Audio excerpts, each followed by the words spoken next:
Yo, yo, yo, what's up? Not Poopy Doodle Law fans, but what's up, puddle reviewers? Uh, Merry Christmas, and what better way to celebrate Christmas than with a little present that is a hot take?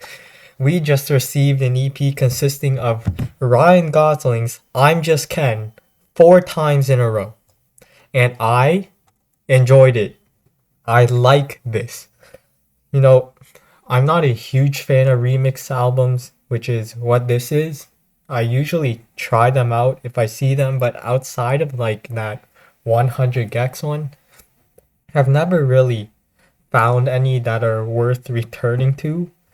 Also, I'm not a huge fan of movie soundtracks either, because they generally only sound good if you first hear them in the context of the movie, and then once you re-listen to it, the song will carry with it some reminiscent memories or emotions from the context of the movie that will amplify the emotional response.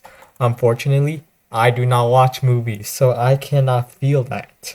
So, if a song is from a soundtrack, it has to be able to stand on its own for me to like it. For example, last year, We Don't Talk About Bruno from Encanto, that was huge.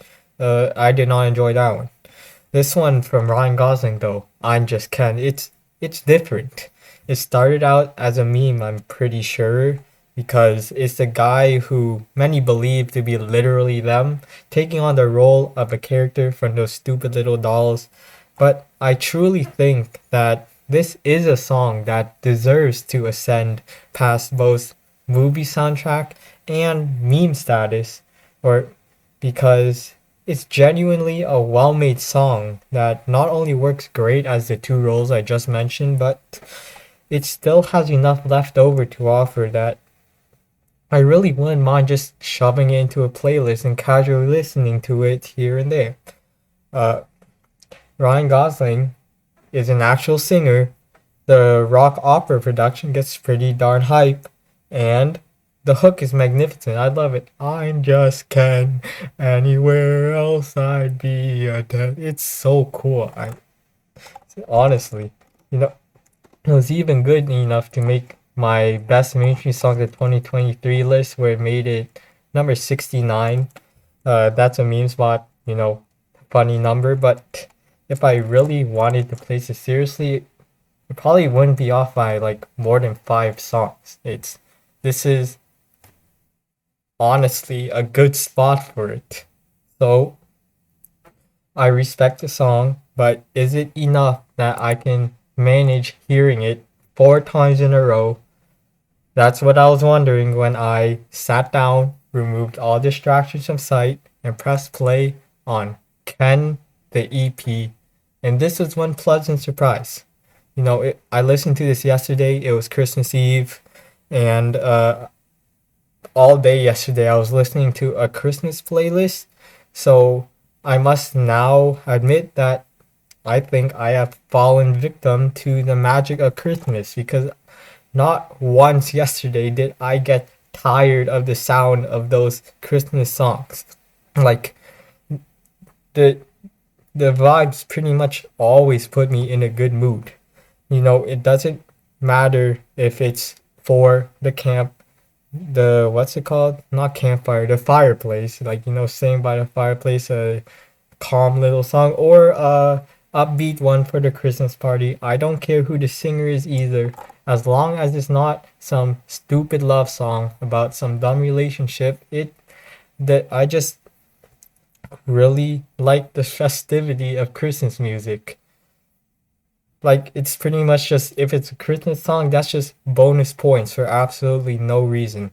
And I'm fine with that. So this Merry Christmas remix is something that I wouldn't have guessed I needed, but looking at it now, it makes perfect sense why I really love this song, because taking the grandiosity of the Ken song and slapping on top of it a little jingle creates some otherworldly experience that I rarely see. Remember when I said that most movie songs can't stand on their own? Well, this one is the complete opposite. Listening to it is like I'm being pulled into a movie I've never even watched.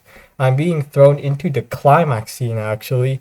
This thing might possibly be better than the culmination of an entire 2 hours of build up and plot. Okay, maybe that's a little overreacting, but still, I really think this is a sensational song, only made possible by the bonus points from being a Christmas track, of course, but still, I love it. It's incredible stuff. I'm really glad this exists. So for the second track, I'm not quite as wild, but it's not a Drake remix if you think so. It's called In My Feelings. There is no correlation between this song and Drake, which is very good, but I still really like this acoustic remix as well. You see, I'm not the greatest listener of music. I'm great at basing my entire opinion on purely vibes.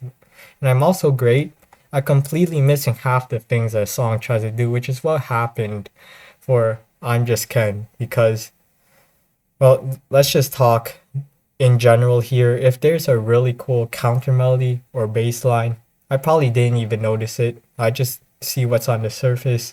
That's why this remix is so helpful to me, because by removing Ryan Gosling from the spotlight, there's a lot more room for me to realize how stellar the instrumentation is. The general feelings of this remix also differ from the original. Despite the song having a very obvious build up, uh, the original still hits right from the start. But for this acoustic version, it feels more like a slow burn. The build up actually feels like a build up. So it's a whole new perspective on the same song. So it's amazing how much a seemingly small production change can affect the overall experience. And maybe that just proves how much meat there is to this song. Also, speaking of affecting the experience, I must also mention that there's a really stupid outro that like just nearly completely ruins the song, because after the final chorus, which is where the song should end, they just slap on the verse they previously skipped for no reason, which is really stupid. There is no point in that. But anyways, moving on, we have the third track, the disco remix, which is easily my least favorite of the batch. Don't get me wrong, I still enjoy it, but it feels less kenergy and more just normal energy. It's just a not very interesting, not very special disco song that is a nice bop. It has some cool groove, but it really just goes in one ear and out the other. Still, it's at least a decent remix idea, right? Like, it doesn't work the best, but at least it's not one of those TikTok sped up and reverb versions. So I guess I'm fine with it. And then to end off the EP, we go right back to the original. So yeah, I don't really need to talk more about it. Honestly, out of the four, my favorite is the Christmas version. And just the Christmas version alone makes this entire uh release worth it. I don't entirely think it is a cash grab. It clearly is, but for the most part, I'm fine with it. So I yeah, that's about it. I really hope, not hope, I really wish this song could have became a hit instead of the stupid Nicki Minaj and Ice Spice song, but oh well. People still view it as a meme song more than anything, but me, I still really think it's a good song, plain and simple. And this EP overall is pretty good. That's about it. Wow, what a longest review ever.